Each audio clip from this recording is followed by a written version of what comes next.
Waheguru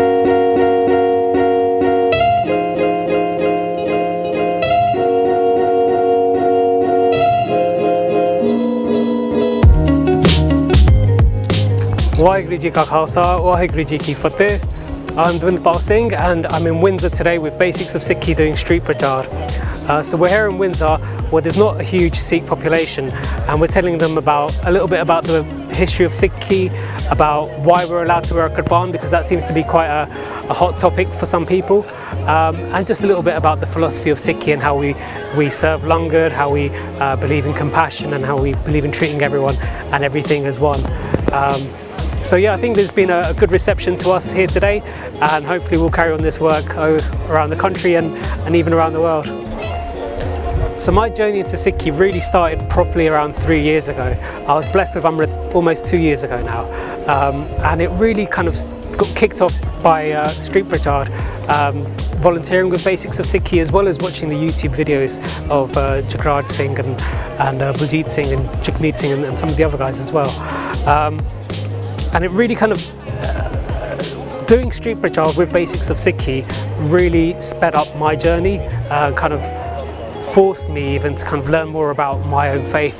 That really sped up my interest in Sikhi, my sort of journey into Sikhi, because I was teaching people about some of the basics of Sikhi that I had only recently learned myself, and it kind of kick-started me to go to the Waheguru course and learn even more.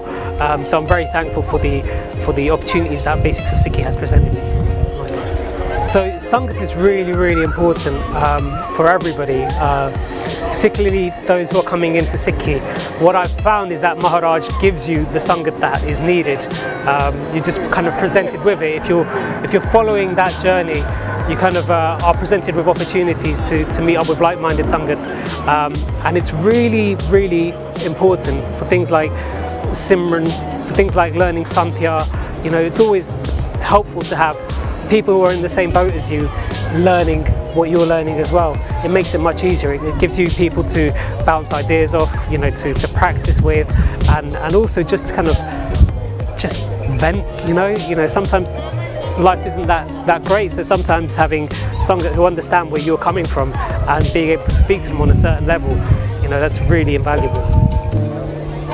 So one thing we're seeing in the Gurdwaras in the UK today is that there isn't a lot of unity. A lot of people, especially people under the age of 50, they're not really interested in coming to the Gurdwara. They don't really feel like they get the same sort of environment at the Gurdwara that they get around their friends or other places where they do feel comfortable and they do feel that they're, you know, getting enriched. You know, places like their workplace even.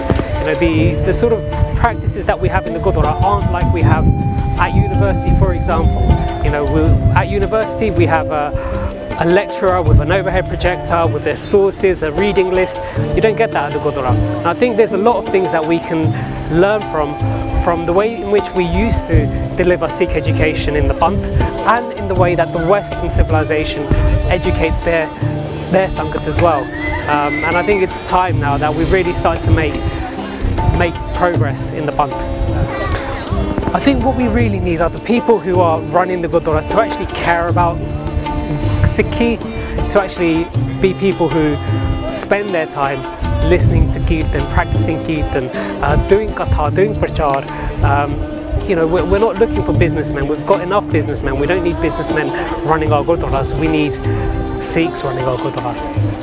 Waheguru Ji Ka Khalsa, Waheguru Ji Ki Fateh.